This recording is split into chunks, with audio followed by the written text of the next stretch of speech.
Hulagu Khan اپنے گھوڑے پر شان سے بیٹھا ہوا تھا۔ چاروں طرف منگول افواج کی صفیں کھڑی تھیں۔ سب سے آگے ہلاکو خان کا گھوڑا کھڑا تھا۔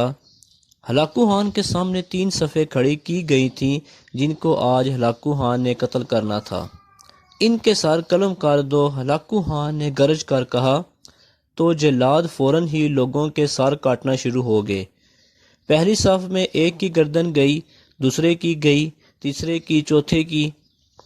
پہلی صف میں ایک بوڑھا شخص کھڑا تھا اور وہ بوڑھا شخص موت کے ڈر کی وجہ سے دوسری صف میں چلا گیا۔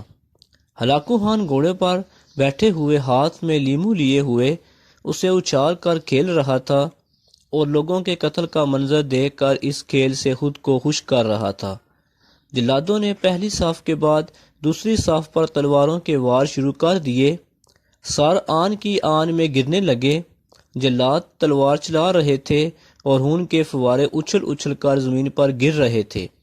اس بوڑھے شخص نے جب دیکھا کہ دوسری صف کے لوگوں کی گردنیں کٹ کر اس کی باری آنے والی ہے تو وہ بھاگ کر تیسری صف میں جا کر کھڑا ہو گیا۔ ہلاکو خان کی نظریں اس بوڑھے شخص پر جمی ہوئی تھیں اور ہلاکو خان یہ سوچ کر خوش ہو رہا تھا کہ اب تو تیسری صف آخری صف ہے، اس کے بعد بوڑھا شخص کہاں جائے گا؟ اس بیوقوف کو میری تلوار سے کون بچا سکتا ہے؟ تیسری صف پر جلادوں کی تلواریں بجلی بان کر گر رہی تھیں۔ ہلاکو خان کی نظریں مسلسل اس بوڑھے شخص پر جمی ہوئی تھیں اور وہ موت کے ڈر کی وجہ سے بے قرار ہو رہا تھا۔ جلاد جب تلوار لے کر اس بوڑھے شخص کے پاس پہنچا اور گردن کاٹنے ہی لگا تھا کہ ہلاکو خان کی آواز گرجی، رک جاؤ، اس کو ابھی کچھ نہ کہو۔ ہلاکو خان نے اس بوڑھے شخص سے پوچھا، بابا بتاؤ، پہلی صف سے تم دوسری صف میں بھاگ آئے، جب وہ ختم ہوئی تو تیسری صف میں بھاگ آئے، اب بتاؤ پیچھے تو کوئی اور صف بھی نہیں ہے، اب کہاں جاؤ گے؟ اب تم کو مجھ سے کون بچائے گا؟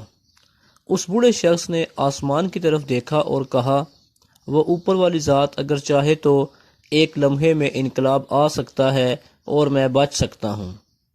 کیسے بچ سکتے ہو؟ ہلاکو خان نے اتنے جوش سے کہا کہ اس کے ہاتھ سے لیمو نیچے گر گیا۔ ہلاکو خان ہوشیار جنگجو اور چالاک انسان تھا۔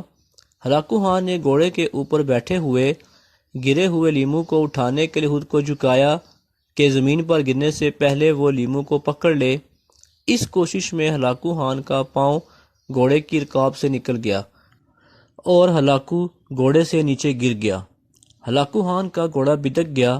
ہلاکو خان نے خود کو بچانے کی کوشش کی، لشکر بھی حرکت میں آ گیا، لیکن گھوڑا اتنا بدک گیا تھا کہ اس نے ہلاکو خان کو پتھروں میں گھسیٹ کر اس کا سر پتھروں سے پٹخ پٹخ کر مار دیا۔ لشکر جب ہلاکو خان کے گھوڑے کے پاس پہنچا تو ہلاکو خان مر چکا تھا۔